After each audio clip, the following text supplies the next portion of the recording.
Declararon Centeno y José López. Diego Ernesto, buenas noches, ¿cómo estás? ¿Cómo andas? ¿Bien? ¿Qué te quedó de la declaración? No, me parece que lo que hacen es sumar más a lo que todos ya más o menos habíamos leído en todas las crónicas que se hicieron sobre este tema. Me parece que principalmente es clave porque Centeno es el disparador de la denuncia y López es un imputado arrepentido. Entonces me parece que son dos eslabones fundamentales en la resolución de la cuestión que va, obviamente, en algún momento el tribunal va a tomar una decisión. Hernán Lombardi, buenas noches. ¿Qué tal? ¿Cómo estás? Cristina puso el eje en los cuadernos, si habían sido recreados y demás. ¿Qué importancia le das a eso? A mí me parece que Cristina es una mentirosa serial. Es una mentirosa serial. Fíjate desde el inicio de todo esto, cómo se mintió.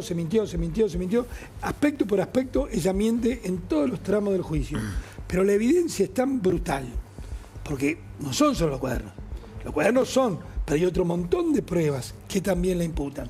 Entonces yo creo que es un motivo en el fondo de que la Argentina puede recuperar la sociedad sobre la base de eliminar la podredumbre moral. Yo creo que ninguna sociedad se funda sobre la podredumbre moral, ninguna. Entonces, acá hay una podredumbre moral muy definida, muy clara, mucha hipocresía además. Yo, más que Cristina sabe lo que hizo. Todos los dirigentes que miran para otro lado, Kicillof diciendo que Cristina tiene que... Para Cristina ya no tiene futuro político, pero Kicillof yo creo que tampoco lo tiene, pero él cree que lo tiene. Pero fíjate que creen que mintiendo pueden seguir construyendo. Por suerte la gente ya no la engrupe más. Martín, ¿por dónde van? Perdón un segundo, y quiero agregar algo que dijo él, ¿no? El otro día yo hablaba con el doctor Herrera, que es el abogado de Manzanares, y él me decía algo que es verdad, es decir, los cuadernos pasaron casi al fondo del asunto, es decir, lo que en toda la investigación que llevó adelante, se descubrieron muchas cosas que, por eso digo, si los cuadernos han pasado un cuarto plano, que ya no son ni siquiera necesarios, es decir, podés salir a negarlos, pero la prueba contundente está por... Exacto, la evidencia está en el expediente judicial. Sí. Martín, ¿por dónde ves la estrategia del kirchnerismo, en este caso como defensa, o de algunos de los empresarios? Yo creo que el kirchnerismo está claro que se planta en el lugar que está desde el principio en esta causa, que es decir, esto es todo mentira, los cuadros no existieron y las confesiones fueron hechas a punta de pistola, más o menos. De esa línea argumental, yo creo que el kirchnerismo no se va a mover, y lo que ha logrado en estas horas es involucrar también de manera decisiva también a Kicillof en esa línea, ¿no? Hoy Kicillof da un discurso en el que se embandera en medio de su batalla por el control del peronismo bonaerense con Cristina Kirchner y con Máximo Kirchner sobre todo, se planta en ese lugar. Parte, entiendo yo, de un acuerdo en marcha para lograr una tregua en esa discusión, porque él necesita que le aprueben el presupuesto y el endeudamiento en la legislatura bonaerense. Yo creo que el kirchnerismo no se va a mover de esa posición y bueno, ahora yo creo que la clave de este juicio es empezar a escuchar los testimonios, ¿no? No, y es tremendo lo que dice. Mirá. Hoy lo que vimos fue la lectura de las confesiones que constan en la acusación. O sea, cuando los escuchemos, bueno, a los involucrados decir delante del tribunal cuáles son todo lo que tengan que decir, bueno, lo que es un juicio, ¿no? Eso lo importante de un juicio oral. Veamos la textual, en este caso creo que es de Centeno, donde, como bien dice Martín, forma parte de lo que estaba dentro de la causa. En la época de Cristina Kirchner, dice, en esta causa, también llevábamos los bolsos con dinero. Hay otra frase también para sumar de otra de las declaraciones que hoy fueron leídas en el marco de este juicio, que es un juicio que va a ser largo, va a ser menos largo, parece, de lo que se preveía por los cambios que se están llevando adelante en la dinámica. Escribía porque era una costumbre castrense que solía tener formada de anotar todo lo que se hacía con el vehículo, el horario de salida y de entrada y el lugar al que se iba, además de otras cosas personales, dice quien era el ex chofer del Ministerio de Planificación. Por eso también la importancia de Centeno. Cuando hablamos de corrupción, Fausto, corrupción, dinero y lo que implica, ¿cómo lo podemos medir en términos económicos? A ver, lo más importante de la corrupción, corrupción existe en todos los países del mundo, lo más importante es que se resuelva y se ataque la corrupción, ¿no? Y la razón básicamente es la siguiente: si vos querés traer inversiones, por ejemplo, a Argentina, vos tenés dos chances. Tenés una opción, poner que Argentina esté tomada por un grupo de empresarios corruptos que hacen todos los negocios con el Estado. Eso impide que entren nuevas empresas, que entren nuevos jugadores. O sea, el chiquitito que quiere hacer más grande no puede competir porque hay todos acuerdos entre gobierno y empresarios, o al revés, o los de afuera que quieren entrar. Entonces, ya de por sí, la corrupción, sobre todo en estos casos, termina lastimando la competencia interna de la economía, y con los impactos que después tiene, que tenés este tipo de economías. Fíjate que terminó en 2023 la economía con altísimos márgenes, pocos jugadores, no crea empleo, porque en realidad termina cerrando la economía para un grupo de personas. Cronin's capitalismo se llamó eso, el capitalismo de amigos, lo diríamos acá, ¿no? Es todo un capitalismo, toda la economía repartida, muchos márgenes, pocos jugadores en el esquema, poca creación de empleo. Y eso es obviamente muy malo para la economía. Ahora, perdón, Fausto, cuando fue el Lava Jato en Brasil, tuvo una incidencia en la economía brasileña. Eran todas las grandes empresas brasileñas impactadas. También en el tema de inversión, digo, cuando están las mismas empresas argentinas las principales involucradas. Pues no es solo corrupción a nivel país, es cómplices, digamos. ¿También podría tener algún efecto o crees que no? Lo de Brasil fue algo caso... No, Brasil fue grande, fue muy grande. Fue este tipo de... muy parecido a esto, ¿no? Tuvo algún impacto inicial, sobre todo en las acciones de valores, etcétera, pero en Argentina esto ya pasó, ya está todo descontadísimo, digamos. El shock, digamos. Pero Sofía, acá también tuvo impacto, ¿eh? Recordemos los primeros momentos, fueron duros. Sí. No fueron... Para la economía fue también difícil. Me acuerdo que era el gobierno, de Macri, que estaba tratando de licitar algunas de las también rutas de las concesiones y se frenó después todo. Nadie se podía presentar a nada. Ahora, yo insisto, quizás es el tiempo y el pago que tenemos que pagar para poder empezar a crear una sociedad normal. No hay un capitalismo, como decía Fausto recién, este capitalismo carterizado, de amigos, donde se reparten la obra, que también debemos reconocer que venía de hace mucho tiempo. Lo que pasa es que Cristina lo llevó a florecer, Cristina y Néstor. Era más Néstor, después Cristina, ¿no? Sí, pero Néstor, por supuesto, porque si no pareciera que hay un héroe, pero es Cristina, porque yo sí me acuerdo una frase que le atribuyen a Cristina, pero con bastante certeza, ¿viste? Que lo atribuyen muchas fuentes. Cuando Cristina vio las primeras libretas de Néstor, decía, ¿era necesario tanto? Frase que a mí me cobraba, ¿era necesario tanto? Y después nos dimos cuenta que todo era una hipocresía, que ella sabía todo el primer momento y que lo continuó. Mirá, vamos a poner las imágenes de filmaciones de Centeno también, ¿no? En este contexto, hoy hablábamos de lo que pasó en la causa, pero mirá, esta imagen que es de archivo, pero que tiene que ver con el origen de lo que estamos hablando. De hoy para que participen. Hoy es 23 de julio. En total, 4 millones de dólares recaudados. Bueno, ahí había parte de las filmaciones. Creo que tenemos más filmaciones para mostrarles, pero Diego, cuando ves esto a hoy, tanto tiempo después, ¿qué genera? A ver, yo hago dos cuestiones que me parecen fundamentales y ir en línea con lo que decía Fausto recién. Es decir, vos si querés generar inversiones, no solamente es romper con la corrupción, sino también dar certeza de tener un poder judicial independiente y autónomo. ¿Qué me da esto a mí? Que el poder judicial pareciera que se anima cuando dejás el poder y cuando te habilitás en el poder, pero cuando estás en el poder no te animan a investigarte. Entonces esto también es algo que institucionalmente, siguiendo a Acemoglu y Johnson, que son los que ganaron el premio Nobel, el tema de por qué fracasan los países, es decir, vos tenés que tener instituciones fuertes. Y para luchar contra la corrupción necesitas tener una institución fuerte. Si vos te das el permiso para que en determinados periodos la corrupción fluya, como bien decía vos, en todos los lados está, pero en otros lados se cae con toda la fuerza de la ley. Si vos tenés una debilidad también de la ley, vos fíjate que acá estás hablando de cohecho. Cuando vos agarrás el delito de cohecho, no voy a hacer el cálculo de cuántos cohechos hicieron para sumar toda la pena. Pero si fuera uno, es de 1 año a 6. Y si sos primario, y con 3 te saco. Vos fíjate la locura de lo que estoy diciendo ahora. El otro día yo tengo una acción judicial de una persona con un municipio que tuvo un problema, le reclamaban 200.000 pesos nada más, el municipio. Le dieron de baja en 5 minutos, le dieron de baja todo. Le iniciaron un proceso de defraudación en 15 días. Digo, pará. Entonces, vos tenés una justicia para los mortales y tenés otra justicia. La justicia debería ser igual para todos. Esto me parece a mí que, sumando lo que dice Fausto, para tener verdaderamente certidumbre y una buena inversión y que realmente confíe en Argentina, necesitas también una justicia e instituciones fuertes. Mirá lo que pasaba en 2010. También otro de los registros que tiene la causa, en este caso con testimonios del propio Centeno. Mira. Estamos en Olivo. Hoy es 29 de julio del 2010 y lo que escuchamos recién en el helicóptero, se acaba de ir la presidenta. Bueno, estas, Martín, eran las grabaciones de Centeno. ¿Que hizo cuántas? Había una decena en lo que al menos se incautó en su momento, ¿no?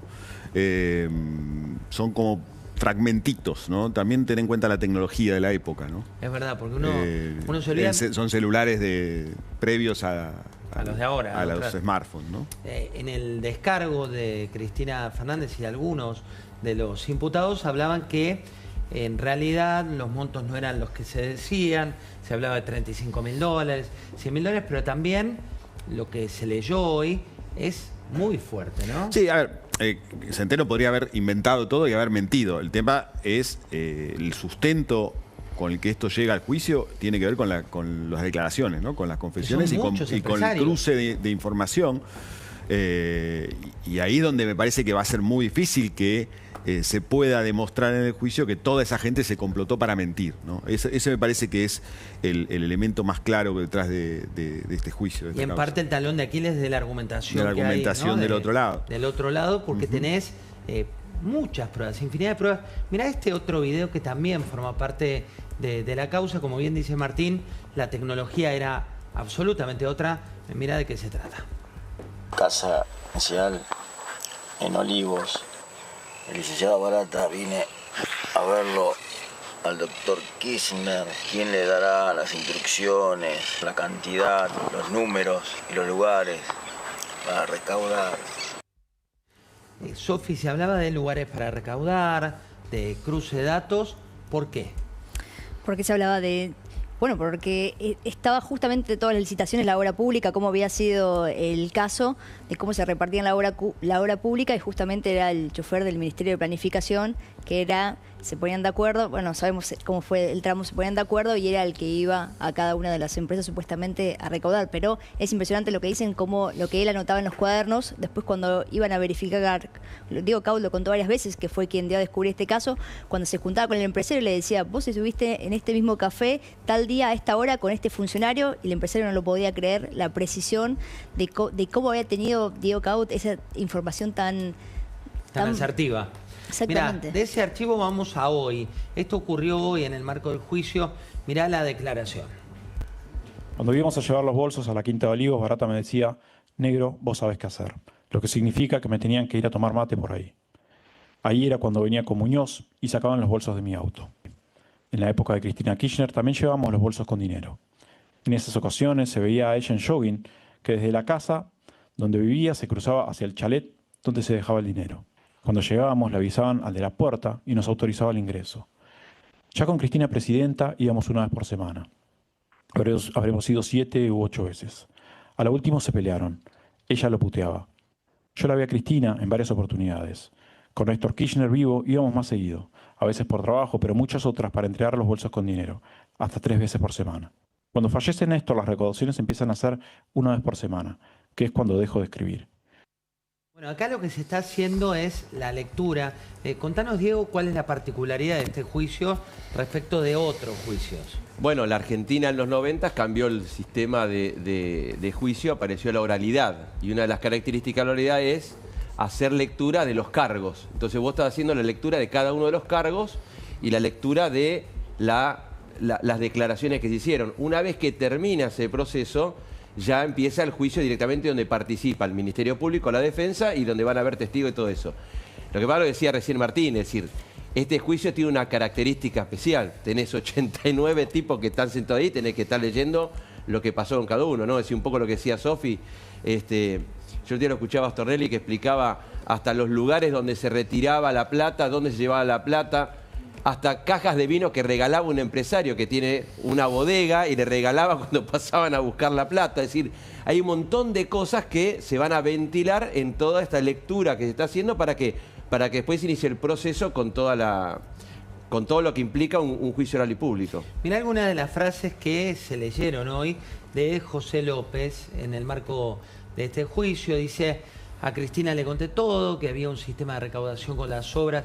Esto es lo que decía recién Hernán Lombardi. Le conté el mecanismo, que en el resto de los sectores del ministerio lo conocía. Esa reunión duró 1 hora aproximadamente. Martín, recordanos quién era José López. Era el secretario de Obras Públicas del Ministerio de Planificación Federal durante los 3 gobiernos Kirchner, o sea, el gobierno de Néstor Kirchner y los 2 gobiernos de Cristina Kirchner. O sea, alguien de la mesa chica. 12 años y medio en la función del manejo de la obra pública. Venía además de trabajar con ellos en Santa Cruz. Es tucumano, pero había trabajado con ellos en Santa Cruz. Y se había hecho famoso, lamentablemente, por los bolsos, claro, por esta imagen, sí.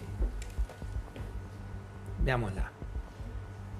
Esto ocurre ya tiempo después, ¿no? En el 2016, cuando ya había salido del gobierno durante la presidencia de Macri, aparece entrando unos bolsos en un convento, ¿no? En General Rodríguez. Después se descubre que había 9 millones de dólares, si no me equivoco. 9 millones de dólares. Además de un arma, ¿no? De un arma larga. Ahí la vemos. Sí, lo vamos a lupear un poco. Y la policía, alertada, aparece y lo detiene. Ahora, ¿qué tan importante fue esto para todos los demás casos que vinieron después? Porque a raíz de esto es que le van y le quitan el celular a todos los teléfonos que tenía y empiezan a ver los chats internos. Tal vez si esto no hubiese ocurrido, no sabemos si la justicia hubiese avanzado tan rápido en poder acceder a esos mensajes. Pero aparte la trazabilidad del convento, ¿no? Que después se conoció. Las monjitas. Esto es para un documental o una historia de qué pasó después, que no sé cómo siguió el... Y nunca se aclaró muy bien el por qué le pasó, por qué esa noche salió. O sea, él dio una explicación poco verosímil en su momento. La verdad que quedará en la historia de los misterios de la política, por qué él sale huyendo desesperado esa madrugada con los bolsos llenos de dinero, si alguien le dijo que le iban a reventar la propiedad o qué. Salió, era toda una escena como... Era una escena de alguien desesperado, ¿no? Bueno, de Breaking Bad, ¿no? Sí. Sí, pero también es la descomposición. De nuevo la podredumbre. La fuga, decís. Claro, ya cuando todo se desordena, porque fue tanto todo, pero hay que ponerlo en fecha. Esto es 2016. Sí. Ya están en plena estampida y se empiezan a traicionar todos entre ellos.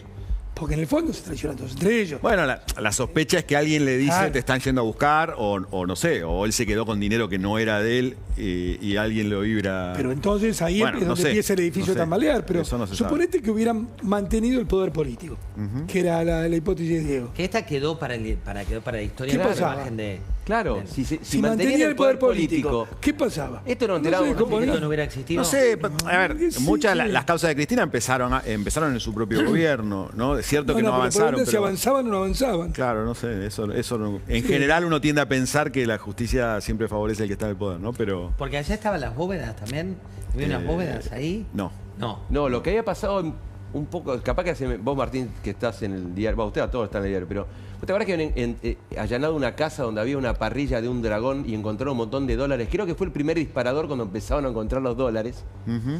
Y había entrado un funcionario que tenía una parrilla con dólares y tenía todos los dólares ahí adentro. Y ahí empezó la locura de empezar a desprenderse de los dólares. Okay. Es verdad, la de la parrilla. La de la parrilla. No me acuerdo no me acuerdo quién era. ¿No? Bueno, yo tampoco, pero ese creo que fue el primer disparador donde empezaron a enloquecer y guarda que te están buscando donde tenés los verdes. Bueno, pero esta etapa que tenemos, que básicamente es de una temporada altísima antes de fin de año de lo judicial, tiene también otro caso que no está vinculado con este, pero que también es un caso que es noticia por estos días, que es el caso Spanuolo, ¿no? Un caso del cual aparecen protagonistas, aparecen personalidades, aparecen historias de fondos que cuesta llevar adelante una trazabilidad. Mostremos la carátula de quién es quién. Es otro mundo. Y aparecen otros cuadernos. Otros cuadernos. Sí. Los cuadernos no son Gloria en este caso, pero son cuadernos... No sabemos la marca, pero tienen la misma forma. Son con espiral. Sí. Bueno, aparecen otros cuadernos con algunos protagonistas que no estaban, al menos por ahora, tan dentro del espectro público, ¿no? Uno que es Spanuolo, que finalmente tuvo también su propia imagen del barrio cerrado, tuvo su propia cuestión en la causa con una máquina de contar billetes. Su fotito con bolsos de dinero, aparentemente también entrando entrando y saliendo de la casa donde vivía el señor que tenemos ahí en el costado, Miguel Ángel Calvete. Que no para de sorprender. Que no Miguel para de Ángel Calvete lo hemos tenido acá de invitado. Probablemente sentado en esta mesa. Sí, hablando de autoservicios chinos. Sí, exactamente. Pero después apareció otro es un chino, hombre de ¿no? 1000 caras Sí. que estuvo en la política, fue concejal de Cambiemos en La Matanza, tuvo empresas de distinto tipo, estuvo ligado, fue testigo en un momento y vinculado al punto de estar casi cerca de estar imputado en la causa AMIA, en una de las ramificaciones de la causa AMIA, vinculado a los Carapintadas, una larga trayectoria con los supermercados chinos. Fue empresario supermercadista, en algún momento participó de la compra de una cadena muy grande de los años 2000, no sé si se acuerdan, X. Sí. Él era la cabeza del grupo que compra en un momento esa cadena. Porque era el vocero de... ¿Vos lo llegaste Era a el conocer, vocero de los Bodo, chinos. autoservicios chinos? Sí, en algún programa me crucé, pero no. Era el vocero y muchos creen que era el jefe, El jefe de esta... que era de alguna manera... Hasta ahí. Que era algo más que el vocero de los chinos, digamos, que era quien organizó en la Argentina la irrupción o el crecimiento de los supermercados chinos, sobre todo en Capital y en el conurbano bonaerense, a partir de facilitar, desde su expertise como abogado y sus contactos políticos, la radicación de chinos, de ciudadanos chinos que venían a vivir a la Argentina y a los que se les entregaba un negocio, por ende una financiación, no sabemos a qué costo, para que pudieran tener su negocio. Y él después era el que ordenaba toda esa cámara y negociaba en nombre de ellos. Bueno, es que mostrá el chat que tenemos en este caso del viaje, ¿no? De Spanuolo y Calvete a... Recordemos que Calvete, perdón, ¿no? Sí. Calvete, desde fuera de Andis, digitaba licitaciones, arreglaba precios, sobreprecios, etcétera, y tenía a Spanuolo manejado casi como un títere. No voy a Israel, anda igual, NA larga O, no muestres debilidad, te operan re fácil, dejate de... Bueno, Karina le dijo... Todo esto forma parte también de la otra causa. Este chat, que no está en la acusación del fiscal, en el dictamen acusatorio del fiscal, pero sí está en la causa, lo publicamos hoy en La Nación, refiere a un viaje que iba a hacer Spanuolo a Israel. Él había viajado varias veces a Israel, supuestamente a firmar convenios con empresarios israelíes y con el gobierno israelí para colaborar en discapacidad. Y él antes de ese viaje le pide a Calvete justamente que necesitaba algo de dinero en efectivo y va a la casa de Calvete donde le entregan una mochila con 5 millones de pesos. Bueno, acá está, mirá. ¿Tenés, amor, 5 palos en efectivo en pesos? Me mata la aclaración, porque la aclaración indica que podía estar pidiéndole 5 millones de dólares, ¿no? 5 palos en efectivo en pesos. Son para... Está del pelado que viaja a Israel y no tiene efectivo en pesos. No sé los pesos Qué raro. ¿Qué le sirven? No sé si era por ahí porque Igual preveía... es dudoso, ¿eh? Léelo de nuevo. A ver, volvelo a leer. A ver. ¿no? Yo cuando lo leí... ¿Por qué? ¿Cómo lo lees, Hernán, vos? Pues 5 palos en efectivo en pesos, que sean 5 palos dólares en pesos. Porque 5 palos, está pidiendo $5.000. Hay algo dudoso ahí, ponerle a 1.000. Es raro que pida pesos para viajar al exterior. No Ahí tiene está, efectivo, todo es pero raro. dice no tiene Todo- efectivo en pesos, es rarísimo. Sí, pero ¿cuánto sí. es? 5 Es palos rarísimo. qué? No, ¿por qué supone que son en pesos? Es rarísimo. Bueno, porque entra en una mochila, probablemente 5 millones de dólares, no, pero, al día siguiente de este chat, Sí. ocurre el otro intercambio que veíamos ahí, en el que él le dice a Calvete, al final no voy a Israel. Y el otro le dice, ¿cómo no vas? Tenés que ir, tenés que... No, bueno, no me dejan ir, no sé qué. Y él le dice, tenés que ir igual, vos imponete, escribile a Javier, le dice, le copia un mensaje de lo que le tenía que decir a Milei para convencerlo de ir a Israel. Y finalmente él le dice, no voy.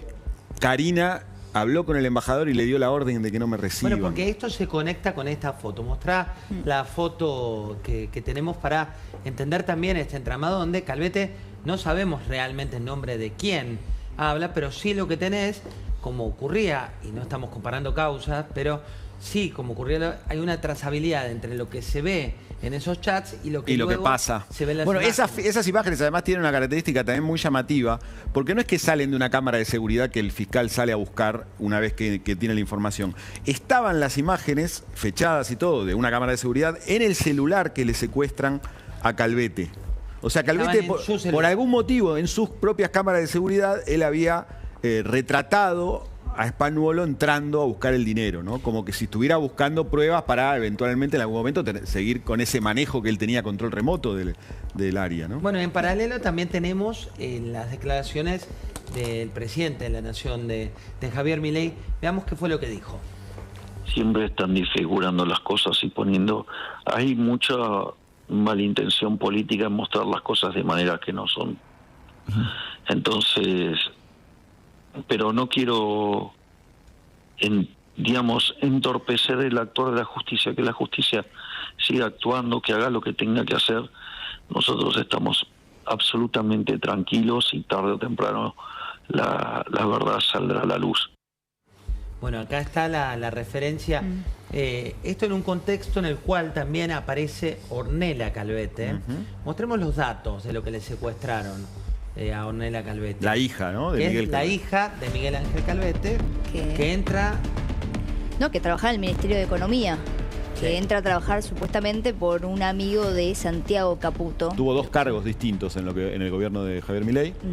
Había tenido un cargo como asesora en el gobierno de Mauricio Macri. Y después fue representante en la Argentina de la FAO. En esa función integró la mesa del hambre de Alberto Fernández. O sea que tenemos toda la historia. En esa recta en términos de cohesión o consistencia. Bueno, acá no hay una cuestión ideológica, evidentemente, ¿no? Un poco lo que hablábamos antes. Acá hay estructuras de corrupción enquistadas que van buscando el lugar desde el cual poder operar, ¿no? Es un Estado infiltrado, o la señal es la de un Estado infiltrado por la corrupción, ¿no? Y la operación, y la operación es similar, tanto para la construcción como para la licitación de medicamentos. Era una licitación reducida, participaban 4 empresas, de las cuales ya se sabía quiénes 2 iban a ganar con el sobreprecio. También muy similar todos los esquemas, no, digamos, nadie inventó nada nuevo. No, pero es interesante también lo que plantea Martín, en complemento a lo que decís vos, Sofi, de lo que está enquistado a veces, ¿no? Que pasó también en otros gobiernos donde vos decías, bueno, el norte iba para acá, pero la base seguía siendo la misma base. Diego.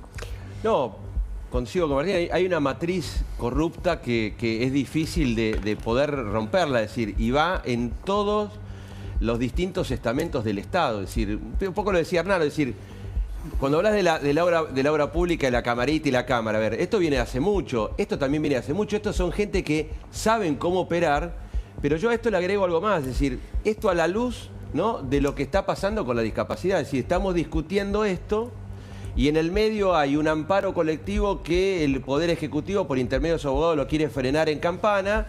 Tenés una ley de emergencia que la suspende por un decreto que no lo puede suspender, que hace el veto al veto. Entonces me parece que es todo un combo donde obviamente voy a coincidir con el presidente. Es decir, la justicia tiene que investigar y la justicia tiene que también encontrar estos distintos lugares, porque no es de ahora. Es decir, a Martín hay que decir, esta chica estaba en la mesa del hambre con Alberto. Mirá. Y vos ves muchos jugadores que aparecen y cosas, perdón, un casito más, cosas que aparecen y te hacen ruido, ¿sí? Porque lo del seguro, que fue en la época de Alberto, el boom para arriba, ustedes los periodistas empiecen a investigar algunas cosas que pasan con el seguro ahora también. ¿Con el seguro? Con los seguros. Dale. No, después te la digo. No, pero una cosa que sí es cierto, más allá de los temas judiciales, es que el tema de licitaciones en el Estado se maneja muy mal. Después termina habiendo pocos oferentes, con sobreprecios porque no cobra nunca. Si vos venís de afuera y querés vender al Estado, olvídate, no vas a perder plata acarradas porque no te van a pagar, tarda tiempo. Entonces hay todo un proceso de trato del Estado con los proveedores, a veces por emergencias económicas, por lo que fuera, por 1000 cosas, que es caldo cultivo para todas estas cosas, ¿no? Pero mira, yo mirando todo esto, hay recetas para terminar con esto. Me acuerdo, me tengo que ir al Imperio Romano. Usted... Le hicieron a Claudio, el emperador, dejad que el veneno que está oculto en el fango salga a flote. ¿Hay veneno en el fango? Sí, tiene que salir a flote. No hay otra forma. Pero en esa época te cortaban la cabeza y listo. No, se envenenaban entre ellos. ¿Viste? la esposa de Augusto envenenó unos cuantos antes. Pero no hay otra forma. A veces se quiere recorrer atajos, no hay otra forma. El problema es cuando el veneno sale y seguimos para adelante. Después hay la tecnología, permite otros mecanismos, otra transparencia. No, hay que además solucionar los procesos, ¿no? Hay que trabajar en los procesos licitatorios, de compra, todo hay que trabajarlo. Pero perdón, fíjate lo que decía recién Fausto, que cuando vos ves el tema cuadernos, que te dicen la camarita y la cámara, que era la que distribuían, pero después aparecen muchos que están pegados en la acción, porque eran tipos que necesitaban tener que la empresa trabajara, entonces caían en el juego de entrar a la cámara y decir, bueno, vos hacés rodillo, vamos a tirarle un centro a Hernán que tiene una fábrica de rodillo para que le dé laburo a su gente. Entonces, es todo un entramado que te va llevando que vos arrancás de la camarita, pero después un camarón. Pero perdón, retrotraigamos al inicio de este mismo programa. Bueno, el fútbol, ¿Qué pasa con el fútbol? Nadie sabe lo que pasa. Hoy tocamos 3 temas, pero los 3 son de la Argentina. Pero cómo convergen, ¿no? Y ni que hablar si te llevo a Puerto Madero, no tenemos nada con los vecinos de Puerto Madero, pero la historia de se completa con un dron que recorre Puerto Madero, donde aparece ¿qué? Aparecen los fondos que tenía ¿quién? Ornella, ¿no? Y esos fondos de esta imagen que te va a aterrizar en esta causa, esto es una partecita. Ya es la que le secuestraron. Pero había otra dólares, parte. ¿no? Los dólares. Exacto. Sí. Falta la parte más importante, ¿no? Que es la parte de lo que vos decís, bueno, ¿cómo tengo $700.000? No, es impresionante. No los tenía, por supuesto, declarado en la OA. Y además es curioso porque las conversaciones que tiene registrada la justicia previas a ese allanamiento, ella hablaba casi jocosamente con el padre de, che, no quiero que me agarren con mosca. Bueno, sí, la blanca, la negra. Tenían un tipo de conversación muy jocosa, como también si pensaran que nunca les iba a tocar. Una charla familiar. Una charla familiar, realmente. La idea de impunidad, ¿no? La idea de impunidad absoluta. Cuando ya se sabía que Spagnuolo estaba involucrado, cuando ya habían hecho los operativos en la casa de los empresarios de la droguería suiza argentina, cuando ya era un escándalo nacional los audios. Y ellos hablaban alegremente y hacían bromas. Ese es el audio en el que Calvete le dice a su hija, a mí con el 3% de KM me conformo, jajaja. ¿No? Pero fíjate que eso es un poco lo que decía Hernán cuando le hablé de la justicia, es decir, es la impunidad también. Eso es la impunidad, es decir, no me van a tocar, claro, no pasa nada, no me va a pasar nada. Y a veces aparece la justicia y pum, te emboca. Sí, una vez te emboca. Claro, una vez te emboca. Ahora sería bueno que esta causa pudiera, digamos, mostrar todo lo que hay y llegar a una. Pero pareciera que avanza. Está avanzando a una velocidad muy importante. Pareciera que avanza y está bueno, por eso. Hay pruebas. Y de pronto se metió la inteligencia artificial que hoy está en todas partes. Veamos lo que decía el abogado. ¿Declarar su defendido español? Sí, va a declarar, sí. ¿Va a responder a las preguntas del juez? Va a responder a las preguntas. Fueron manipulados con inteligencia artificial. Hay una pericia hecha en la Comunidad Europea. Que fueron manipulados, pero la voz es la de él. Editados. La voz es la de él. Editados con inteligencia artificial. Se hacen registros, se llama deepfake. Pero hay que saber de eso para hacer. Hay un señor Rubén, no me acuerdo el apellido, que lo tiene en las redes, donde se manipula especialmente la voz de Spagnuolo. Creo que no la conocía la hija. ¿Y a Calvete? A Calvete sí lo conocía. ¿Qué relación tenía? Lo va a contestar él. Él es abogado, él quiso declarar. Sí. ¿Qué prueba va a presentar hoy? Entre ellas, la compra por Mercado Libre de la máquina contadora de billetes en el 2022, 2 años antes de ser funcionario. ¿Es inocente su defendido entonces? No, es víctima de un delito. Bueno, aparece la Comunidad Europea también. Sí, si se hizo en la Comunidad Europea, debe ser cierto. Bueno, pero vamos a ver esta placa. Mostrarme una placa más. Nosotros estamos en una situación que, como dicen nuestros televidentes uruguayos, que siempre nos escriben, dicen, la Argentina no se aburren. No. Claro. Nunca se aburren. Nunca. Calvete está preso, recordemos ya, si queremos seguir poniendo ingredientes, está preso en el penal de Seiza en estos momentos porque él tenía una condena pendiente por un caso de explotación de la prostitución ajena.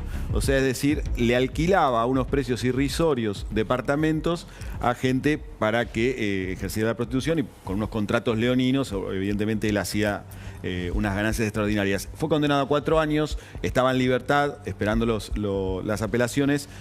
Cuando fueron estos allanamientos, lo detuvieron y lo metieron en la cárcel para cumplir esa condena. Entonces, y ahí está, mirá, no declaró, la primera de las imágenes. Lo tuvieron que trasladar para que declarara. Exacto, no declaró, el miércoles Spanuolo no declaró, empieza la argumentación por la IA, Carvesini no declaró, esto ocurrió hoy, en la jornada de hoy donde estaba previsto que declare, y también qué es lo que queda, ¿no? Qué es lo que viene en esta causa. Ahora te vamos a contar muy brevemente, pero antes te pregunto, Fausto, ¿y la economía?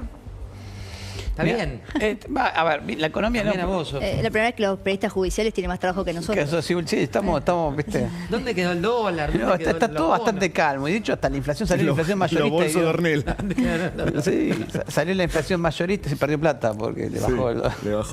Le bajó. Pero la inflación mayorista dio por debajo de 2%, número para mí bastante positivo. Buena noticia. Muy buena noticia y para mí es una señal muy positiva hacia adelante. Porque lo que veníamos viendo, toda esa suba de la inflación que estuvimos viendo en los últimos meses fue sobre todo de bienes. Los precios se dividen en bienes y servicios. El IPC son bienes y servicios. Bueno, los bienes son los que venían remontando. Y el índice de precio mayorista es mayormente un índice de precio de bienes. No tiene tantos servicios como tiene el IPC. El IPC, que es el consumidor, tiene muchos servicios. Entonces, que empiece a bajar la inflación de bienes es una muy buena señal, por lo menos para los próximos meses. Ya en noviembre está medio jugado, la inflación te va a dar 2 y algo seguramente. 2,3, calculan. Sí, 2, 3. Pues, en noviembre siempre hay que tenerla. Es un mes de inflación baja en general. Entonces, puede ser que si los últimos 15 días puede ser que quede medio bajo. Dicen que la carne, que como subió muy fuerte la carne en los últimos días y como tiene bastante incidencia en cómo se mide la inflación, podría afectar. Y el precio del transporte público también. Y el precio es el lado servicios, pero igual noviembre es un mes que puede sorprender para la baja porque suele hacerlo. Y después viene diciembre, que sí, en diciembre vuelve a subir porque es la época de la fiesta, vuelve a subir la carne estacionalmente en diciembre, etcétera, ¿no?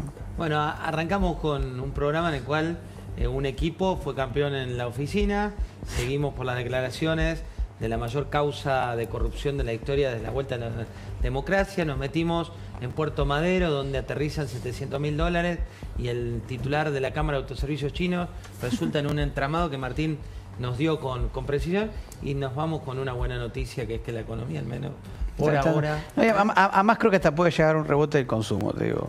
Lo cual no es poco, el factor expectativas. En 7 minutos va a haber un rebote, pero porque venimos con Maxi Montenegro con nuestro pase de cada jueves. Muchas gracias por haber venido. Gracias.